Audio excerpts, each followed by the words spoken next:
Hi friends, আসসালামু আলাইকুম। মনিরাস কুকিংয়ে আপনাদের সবাইকে স্বাগতম। আশা করছি আপনারা সবাই ভালো আছেন।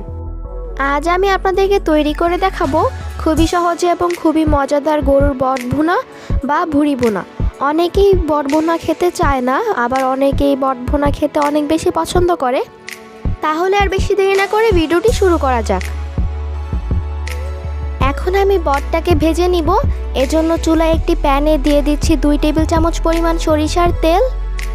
তেলটা হালকা গরম হয়ে আসলে দিয়ে দিচ্ছি আগে থেকে সিদ্ধ করে রাখা 1 কেজি পরিমাণ গরুর বটগুলোকে আমি ভালোভাবে পরিষ্কার করে ধুয়ে ছোট ছোট টুকরো করে কেটে 1 থেকে 1.5 ঘন্টা লবণ এবং হলুদ দিয়ে সিদ্ধ করে নিয়েছি। বট সিদ্ধ করার ভিডিওটা আমি দেখাচ্ছি না, এতে করে আমার ভিডিওটা অনেক বড় হয়ে যাবে। দিয়ে দিচ্ছি স্বাদ মতো লবণ, দিয়ে দিচ্ছি হাফ চা চামচ পরিমাণ হলুদের গুঁড়া,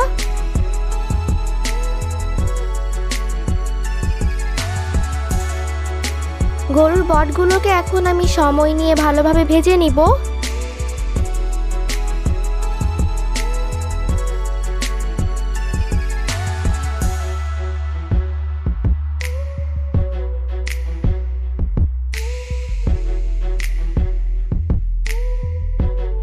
বটটা ভালোভাবে ভেজে নেওয়া হয়ে গিয়েছে।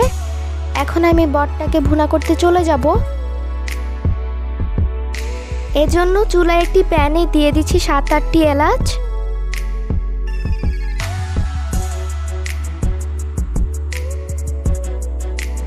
দিয়ে দিচ্ছি 4-5 টুকরা দারুচিনি, দিয়ে দিচ্ছি 5-6টি লবঙ্গ,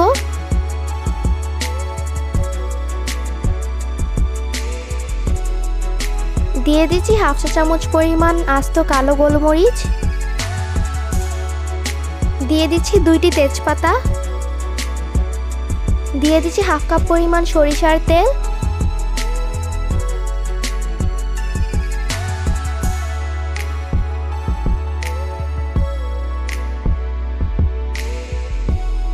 দিয়ে দিচ্ছি 1 কাপ পরিমাণ পেঁয়াজ কুচি,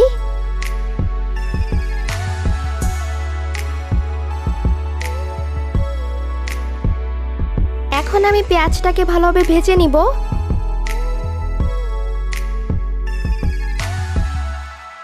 পেঁয়াজটা হালকা ব্রাউন হয়ে আসলে দিয়ে দিচ্ছি স্বাদ মতো লবণ। লবণটা একটু বুঝে দিতে হবে, কারণ আমি বটটা ভাজার সময় লবণ দিয়েছিলাম। দিয়ে দিচ্ছি 2 টেবিল চামচ পরিমাণ রসুন বাটা,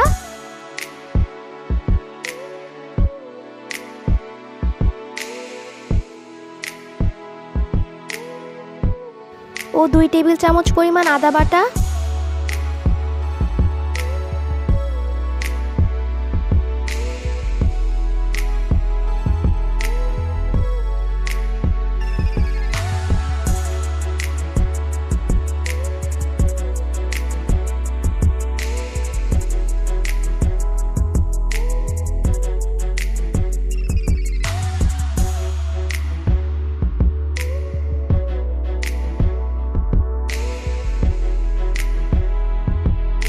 আদা রসুন বাটাটা হালকা ভাজা হয়ে আসলে দিয়ে দিচ্ছি 1 চা চামচ পরিমাণ হলুদের গুঁড়া,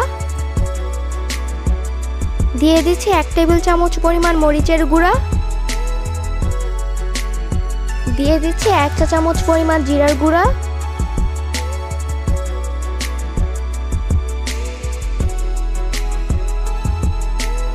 এখন আমি পেঁয়াজটা মশলার সাথে ভালোভাবে কষিয়ে নিব।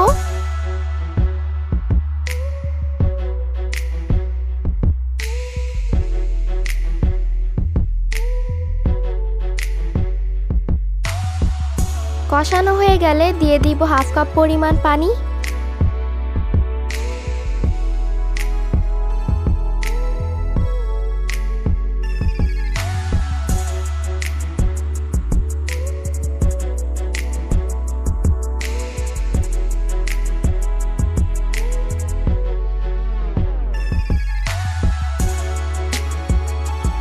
দিয়ে দিচ্ছি ভেজে রাখা বটগুলো,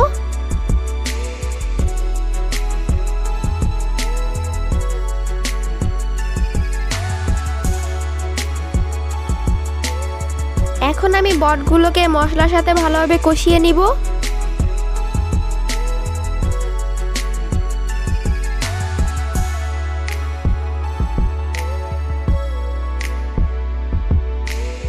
কষানো হয়ে গেলে দিয়ে দিব 1 কাপ পরিমাণ পানি।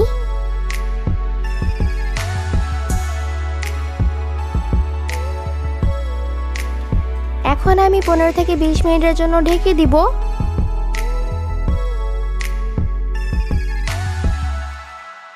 20 মিনিট হয়ে গিয়েছে। এখন আমি ঢাকনাটা উঠিয়ে দিয়ে দিব 5-6টি কাঁচামরিচ।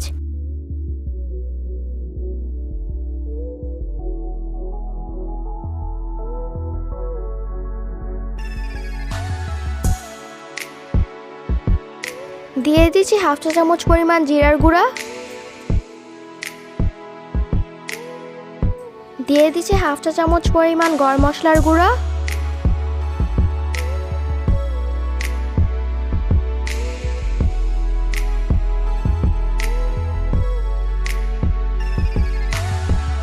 দিয়ে দিচ্ছি পরিমাণ মতো লবণ। লবণটা একটু কম হয়েছিল, তাই আমি আরেকটু লবণ দিয়েছি।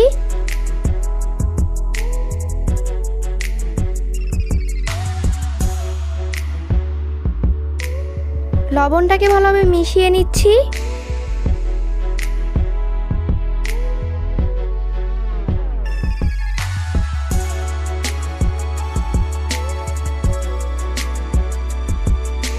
বট ভুনাটা হয়ে গিয়েছে। এখন আমি আপনাদেরকে সার্ভ করে দেখাচ্ছি।